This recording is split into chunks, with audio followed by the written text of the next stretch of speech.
আপনি যদি সারাক্ষণ চিন্তা করতে থাকেন, যদি ওই জিনিসটা থাকতো তাহলে আমি সুখী হতাম, যদি অমুক সমস্যাটা চলে যেত, ওই মানুষটা আমার জীবন দুর্বিষহ করে তুলেছে, যদি সে একটা বাসের ধাক্কা খেত আমার জীবনটা কত ভালো হয়ে যেত। প্রতিবার বাস দেখলে আমি এই দোয়া করি। আমরা সব সময় নিজেদেরকে একথা বলে বুঝাই, যদি অমুক মানুষটি বা অমুক সমস্যাটি জীবন থেকে চলে যেত তাহলে জীবন কত সুন্দর হয়ে যেত, অথবা যদি অমুক দুঃখটি দূর হয়ে যেত তাহলে সবকিছু পারফেক্ট হয়ে যেত। যদি মানুষের পরিবর্তন হতো, যদি পরিস্থিতির পরিবর্তন হতো, যদি পরিবেশের পরিবর্তন হতো, আমরা এভাবে ভাবতে থাকি সবকিছুর পরিবর্তন হলে জীবন সুন্দর হয়ে যেত, তাহলে আমাকে আর দুর্বল থাকতে হতো না। আমরা ভোগের উপর ভোগ করতে থাকি আর এতে পুরোপুরি আচ্ছন্ন হয়ে পড়ি। আর আল্লাহ আজ্জা জাল্লা বর্ণনা করছেন, জানো তুমি কত দুর্বল? তুমি একটি মাছির চেয়েও দুর্বল। দুআফাত তালিব ওয়াল মাতলুব। যখন তিনি এভাবে বলছেন, আমি আপনি মজ্জাগতভাবে অবিশ্বাস্যভাবে কতটা দুর্বল, একটু চিন্তা করে দেখুন। আপনাদের প্রত্যেকের মাথায় বিভিন্ন জিনিসের চিন্তা আছে প্রতিদিন। আমরা এখন রোজা রাখছি, নামাজ পড়ছি, আর আলহামদুলিল্লাহ নামাজ পড়ার সময় আমরা মনোযোগ ধরে রাখার চেষ্টা করি, কিন্তু এর বাইরে আপনার মাথায় কোন চিন্তা ঘুরঘুর করে? আপনি কি নিয়ে উদ্বিগ্ন থাকেন? আপনি কি নিয়ে চিন্তা করেন? কোন চিন্তাটি আপনার মাথায় সারাক্ষণ ঘুরতে থাকে? কোন জিনিসটির ব্যাপারে ভাবেন এটা যদি থাকতো, আর কোন জিনিসটির ব্যাপারে ভাবেন যদি এটা না থাকতো? কারোর জন্য অসুস্থতা, কারোর জন্য ডিপ্রেশন, কারোর জন্য দুঃখ, কারোর জন্য হয়তো কোনো ব্যক্তি। কেউ কেউ ভাবেন যদি ওই মানুষটা আমার ব্যাপারে খুশি হতো। তারা অন্য একজনকে খুশি করার চিন্তায় মশগুল থাকেন। যদি আমার বাবা আমার উপর খুশি থাকতেন তাহলে আমি সুখী হতাম। কিন্তু আপনার বাবাও তো একজন মানুষ, তিনি যদি আজ খুশি হয়েও থাকেন, কাল হয়তো তার জীবন শেষ হয়ে যেতে পারে। তারপর আপনি কি করবেন? এরপর আপনি কোথায় দাঁড়াবেন? সুতরাং আমি আর আপনি এভাবে এসব জিনিসের পেছনে ছুটতে থাকি। আর এর পরের আয়াতে আল্লাহ আজ্জা জাল্লা বলেন, মা কদারুল্লাহ হাক্কা কদরিহি, তারা আল্লাহকে যথাযথ মর্যাদা দেয় না। ইন্নাল্লাহ কাউইয়ুন আজিজ, নিশ্চয়ই আল্লাহ শক্তিধর, মহাপরাক্রমশালী। তুমি দুর্বল কিন্তু আল্লাহ সর্বশক্তিমান। তিনি আরো বলেন, তোমরা আল্লাহকে যথাযথ মর্যাদা প্রদান করনি। জানেন তিনি আমাকে আপনাকে কি বলছেন? তিনি বলছেন, তোমরা বিভিন্ন জিনিসের পেছনে ছুটবে, তোমরা বিভিন্ন মানুষের পেছনে ছুটবে, তোমরা এই দুনিয়ার যত কিছুর পেছনেই ছুটো না কেন, এর প্রতিটি জিনিসের একদিন সমাপ্তি হবে। এর প্রতিটি জিনিস দুর্বল। এই কারণে তুমিও দুর্বল হয়ে পড়েছ। এই জন্য তুমি বারবার দুঃখ ভারাক্রান্ত হয়ে পড়ছ। ফলশ্রুতিতে তুমি বারবার ক্ষতির সম্মুখীন হচ্ছ। কিন্তু শেষবারের মতো যখন তুমি এই সিদ্ধান্ত গ্রহণ করবে, তোমার যত চাওয়া পাওয়া আছে তার মাঝে সবচেয়ে বড় চাওয়া পাওয়া হলো তোমার মালিককে খুশি করা, যখন তুমি সবকিছুর উপরে আল্লাহর সন্তুষ্টিকে প্রাধান্য দাও, যখন তুমি সত্যিকার অর্থে তোমার অন্তর থেকে এটা করতে পারবে, একমাত্র তখনই, যেহেতু তিনি শক্তিধর। জানেন আল্লাহ এইমাত্র আমাদের শেখালেন, যখন তুমি দুর্বল কাউকে পেতে চাও তখন তুমিও দুর্বল হয়ে পড়ো। কিন্তু তুমি যদি আল্লাহকে চাও যিনি শক্তিধর এবং মহাপরাক্রমশালী, তাহলে এটা তোমাকে কেমন করে তুলবে? এটা তোমাকেও শক্তিশালী করে তুলবে। আর যখন তুমি শক্তিশালী হয়ে উঠবে, জীবনে বিভিন্ন জিনিস আসবে যাবে, কিন্তু তোমার শক্তিমত্তার কোনো কমতি হবে না।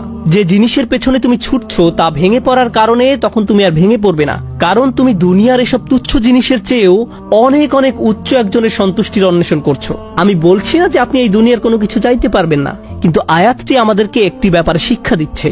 আমরা যখন এসব পার্থিব বিষয় কামনা করব, আমরা বুঝবো যে এগুলো দুর্বল। পার্থিব এসব বিষয় জীবনে আসবে যাবে, কিন্তু আমরা কখনো আল্লাহকে হারাতে পারবো না। লক্ষ্য করুন, মানব জাতির ব্যর্থতা হলো যখন তারা পার্থিব কোনো জিনিস পেতে ব্যর্থ হয়, তারা আল্লাহকে ভুলে যায়। তাদের চাওয়া পাওয়ার জিনিসটি না পেলে তারা নামাজ পড়া ছেড়ে দেয়। তারা যা চায় তা যদি না পায়, তারা এভাবে বলে, এভাবে দোয়া করার অর্থ কি?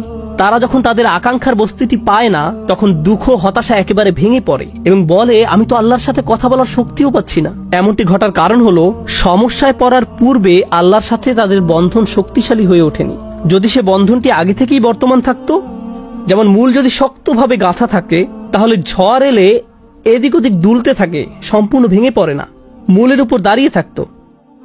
আর ঝড় চলে গেলে আবার ফল দেয়া শুরু করত। এরকম একটা উপমার কথা কোরআনে অন্যত্র এসেছে, আসলুহা সাবিত ওয়া ফারউহা ফিস সামা। লা ইলাহা ইল্লাল্লাহ হলো এমন একটা বৃক্ষের মতো যার শেকড় মাটিতে এবং শাখা আকাশে উত্থিত। এটাই ঈমানের শক্তি। এই আধ্যাত্মিক শক্তির ধারণাটি আরো পরিষ্কার করার জন্য আমি আপনাদের নিকট একটা উদাহরণ পেশ করব।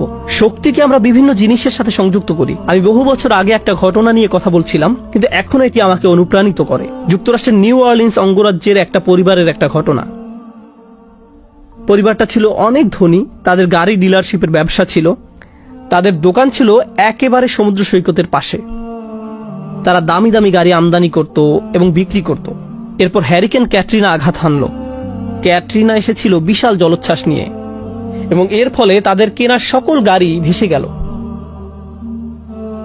একমাত্র লেক্সাস এলএস মডেলের একটা গাড়ি বর্তমান ছিল এবং পরিবারটা এই গাড়িতে করেই হ্যারিকেন আক্রান্ত এলাকা থেকে পালিয়েছিল। দুর্যোগ শেষ হওয়ার কয়েক মাস পরে স্টেটের সবকিছু খুলে দেওয়ার পর আমি আবার তাদের সাথে দেখা করতে গিয়েছিলাম। যে পরিবারটি মাসে প্রায় 2 কোটি টাকা আয় করত, তারাই এখন সেই লেক্সাস গাড়িতে করে পিজা ডেলিভারি দিচ্ছে। পরিবারটি এখন এই কাজ করছে। এক ব্যক্তির পিজা দোকানের জন্য তাদেরকে হায়ার করা হয়েছিল। মা বাবা দোকানে পিজা বানাতো আর ছেলে লেক্সাসে করে সেই পিজা ডেলিভারি দিত। আমি যখন এটা দেখলাম, কল্পনা করতে পারেন অন্য কেউ যদি এরকম পরিস্থিতিতে পড়তো, অন্য কোনো মিলিয়নিয়ার যদি এভাবে দেউলিয়া হয়ে যেত, তাদের কি হতো? তারা সম্পূর্ণ হতাশ হয়ে যেত, মদের বোতল হাতে জীবন পার করে দিত। কারণ তারা মনে করত যা তাদের ছিল তাই তাদের শক্তিশালী করেছে। এখন যেহেতু এই সম্পদ হারিয়ে গেছে, আমার পক্ষে আর এই পরিস্থিতি মোকাবেলা করা সম্ভব নয়, এই ধরনের ক্ষতি সহ্য করা সম্ভব নয়। কিন্তু এই পরিবারের ক্ষেত্রে যখন আমি তাদের সাথে দেখা করলাম, সবাই খুবই শান্ত, নির্বিঘ্ন। বাবার অনেক বয়স হয়েছিল। এই রকম বয়সে এমন ক্ষতির সম্মুখীন হলে মানুষ হার্ট অ্যাটাক করে, উচ্চ রক্তচাপে ভোগে, কিন্তু এই মানুষটা সম্পূর্ণ শান্ত। তো আমি তাকে জিজ্ঞেস করলাম, কিভাবে এটা সম্ভব? আমি এমনকি আমার প্রশ্ন করাও শেষ করতে পারিনি। আমি শুধু বললাম, কিভাবে? তিনি হেসে উঠলেন।